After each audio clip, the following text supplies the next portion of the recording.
it's hard to dispute that, especially when you look at the past history of what's gone on in our country and when you look at what's out there.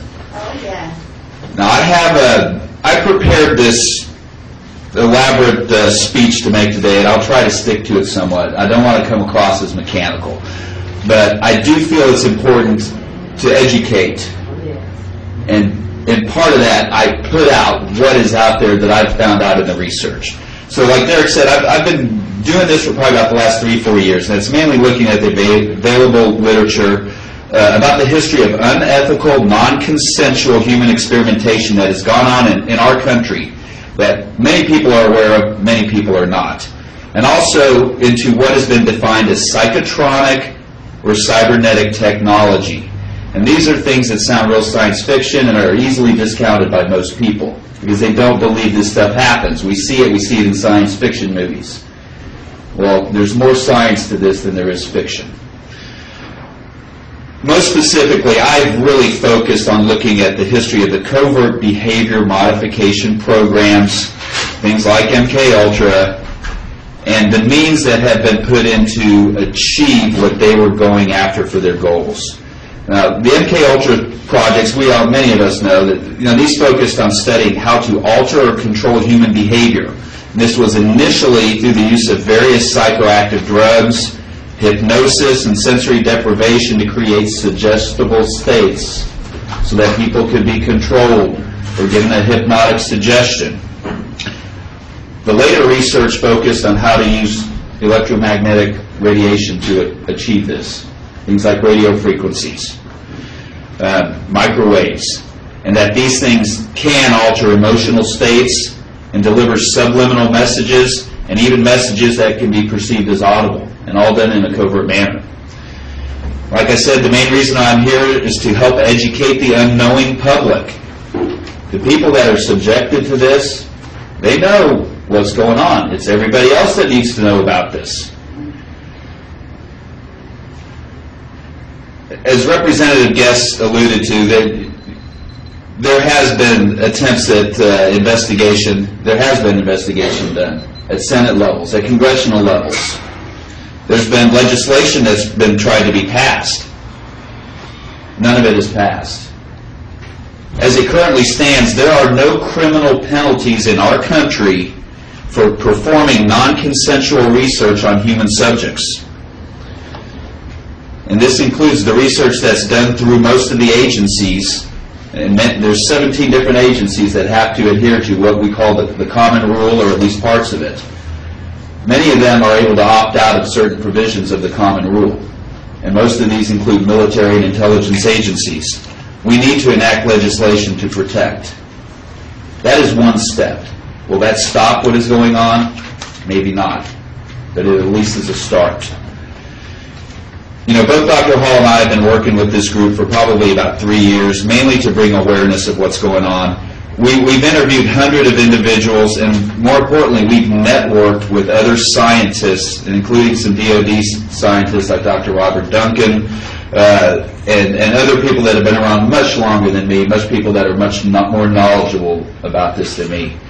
But interviewing well over 600 individuals. We've also reviewed the data that Derek was collecting long before I had any contact with this group. And when you start looking at all this data, there is a pattern of similarity.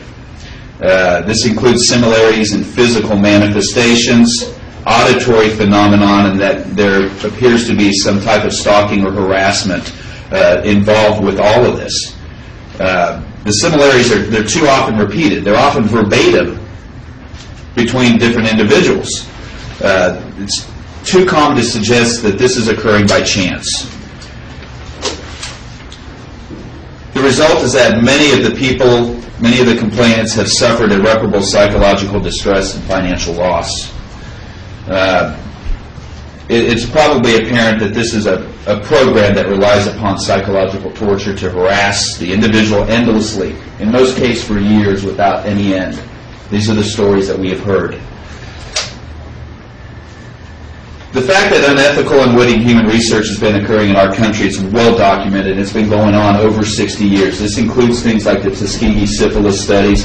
It includes the human radiation experiments of the 50s and 60s. It includes various chemical and biological programs that where mass populations were being exposed to biological agents, chemical agents, for the benefit of science. To think that such experimentation does not still occur today is not rational. It continued in the past, even after it was found out. It continued after there was public outcry. You know, the fact that nobody was ever held accountable for any of this, the fact that no legislation was passed, there was no sanctions, no loss of license by any of the healthcare providers that were involved in this, by any of the other agencies. This has all created an environment where human experimentation can still occur. Psychotronic technology and psychotronic weaponry development is also well documented in the literature, but even less known to the public than the illegal experimentation that's happened. I think it's of the utmost importance that the public is made aware of the existence of this, and that it can affect one's perceptions and their behavior unbeknownst to the individual. These have been admitted to be in development since at least the 1960s in several countries throughout the world. The bulk of the literature comes from the former Soviet Union and from the United States. There's media reports from 1994 in the Moscow News that reveal that there was a collaborative effort between the United States and the Russians to develop this technology back then, and that in September of 1990, there was even a collaborative agreement signed between the CIA and the KGB. This is information coming from one of the directors of the factories that was manufacturing the technology. The primary concern in the development of these so-called non-lethal weapons is that the stated intentions of the people developing them is that they wanted to implement their use upon individuals and populations at large for ideological control of the masses, or tools of political and social control. Is that what it's being used for? We don't know. We can only surmise. It appears to be using on individuals. You know, one of my concerns is who has access to this technology, and are they using it for their own individual means? I do want to provide a definition of the term psychotronic for those that are not familiar with that. Most easily stated, it'd be an application of an external stimulus, energy, or some force that causes an alteration in the perception, sensation, or thought process of an individual. A better definition is provided by Lieutenant Colonel Timothy Thomas in his very good article. It's called "The Mind Has No Firewall." It's from the U.S. Army War Quarterly in the spring of 1998, in which he reviews the available literature on psychotronic technologies at that time.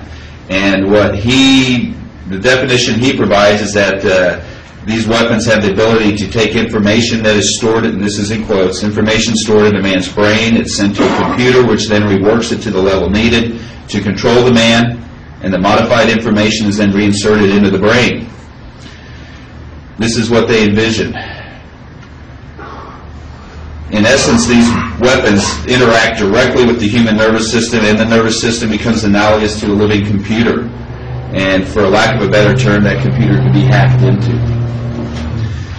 You know, scientists that we've already mentioned, people like Delgado and Puhart, discovered in the 60s and 70s that electronic stimulation of the brain and subjecting the brain to directed radio frequencies and microwaves can induce any desired emotion that you can experience. It can also control motor movement. After their direct stimulation through implanting electrodes at that time, study moved on to, can we achieve this in a remote fashion? The results of that literature are not made publicly known. It is known that the research was done. There's been other research that is focused on what is referred to as biological radio communication, and this was referred to in a memo from CIA Director Richard Helms back in 1964, when they were also aware that the Russians were already researching this. Like I say, this technology has been investigated for a long time. So these methods of delivering messages directly to the intended target without the target having any mechanical receivers is what we're looking at. These messages can be subliminal. They can be perceived only by the subconscious. They can be perceived as audible without any other bystanders around being able to perceive